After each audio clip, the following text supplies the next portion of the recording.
బాగా వినండి. సొనుగుడు అనేది ఎంత భయంకరమైన పాపం అంటే తీర్పు దినంలో దేవుని ఎదుట సిగ్గుతో తల ఉంచుకోవాల్సిన పరిస్థితి ఉంటుంది.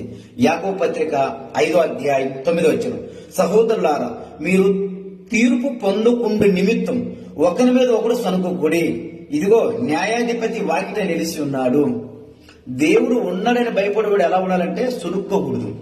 యేసుప్రభు వారు తన శరీరధారిగా పరిచయం చేస్తున్న రోజులలో శాస్త్రుల్లో పరిచయాలు యేసుప్రభు వారి మీద ఎన్ని నెపములు మోపేవాళ్ళు, ఎన్ని విధాలుగా సునుక్కున్నారు ఆయన మీద. అరణ్యంలో కూడా మోషే మీద దేవుని మీద ఎలా సునుక్కున్నారు ఆ ప్రజలందరూ. వాళ్ళు ఏమైపోయారు సునుక్కున్న వాళ్ళందరూ? రాలిపోలేదు 6 లక్షల మందికి పైగా యుద్ధ వీరులందరూ. ఈ రోజు కూడా సంఘముల మీలో ఎవరైనా ఒకరి మీద ఒకరు సునుక్కుంటున్నారా? తీర్పు దినములు లెక్క చెప్పాల్సిన పరిస్థితి ఉంటుంది. ఆ పాపాన్ని విడిచిపెట్టి ఒకరికొకరు ప్రేమించుకుని ఒకరికొకరు జాగ్రత్తగా ఉండండి. దేవునికి స్తోత్రం. మీ అందరికీ ప్రభుపేట వందనాలు.